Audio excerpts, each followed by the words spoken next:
po, wag po tayo masyado mag-ingay. Magbibigay po tayo ng statement kung may media.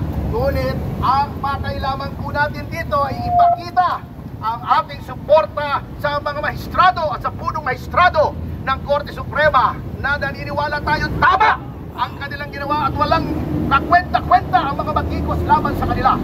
Yan lamang po, let us police our ranks. Magtipon-tipon lang po tayo at magpaproceed tayo in an orderly fashion. Mabuhay ang sambayanang Pilipino! Mabuhay! First message, then we will go. Hello. Ready na yung pag-file natin ng petition to declare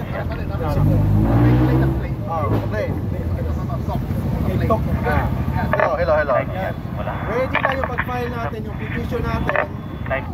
Inanda namin ni Atty. Topacio, ni Atty. Rolex Suplico. Ready na pag-file namin ngayon.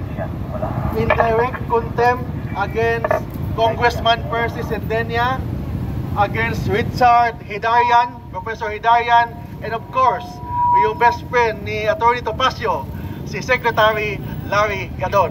Ready na tayo to defend the integrity of the Supreme Court. As lawyers and as officers of the court, we have the obligation to defend the highest chamber of the land, the Philippine Supreme Court. Ayun.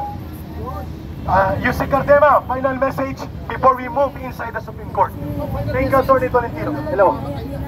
In behalf po of Duterte Youth Party List na ibinoto ng 2.3 million na Pilipino para maging boses nila dito ngayong araw na ito, tayo po ay nagpapahayag ng suporta sa ating Korte Suprema dahil pag wala pang sumuporta sa Korte Suprema, mawawala na ang rule of law sa bansang ito.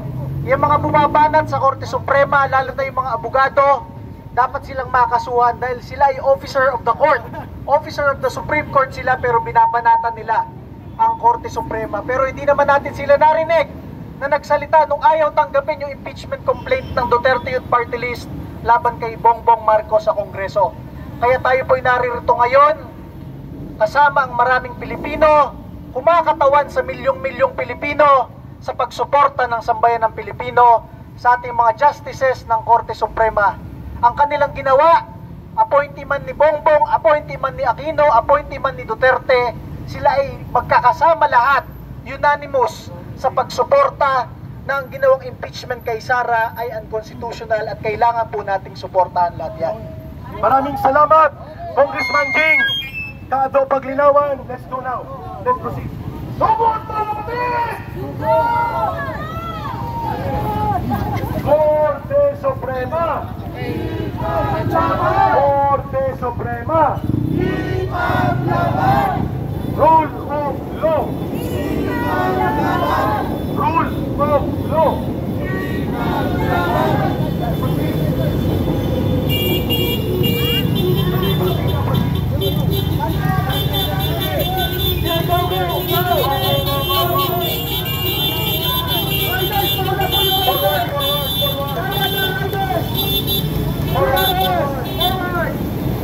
Forward,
Topacio, Congressman Jig Paras, Senador and Yusek Cardema. Forward, please.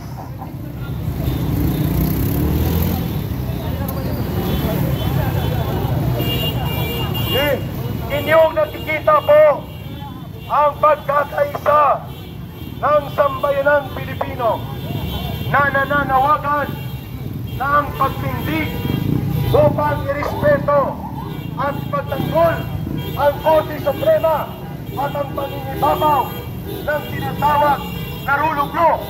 Korte Suprema! Viva Laban! Korte Suprema! Viva Laban! Viva Laban! Korte Suprema! Viva Laban! Rule of law! Viva Laban! Forward tayo mga kababayan! Forward po tayo!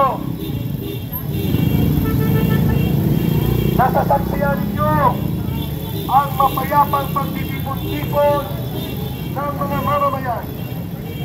Ito po ay panawagan ng pagkakaisa ng taong bayan na dapat mag-ibabaw ang saligang batas.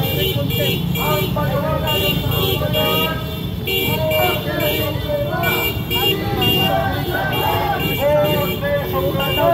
Ipaglaban!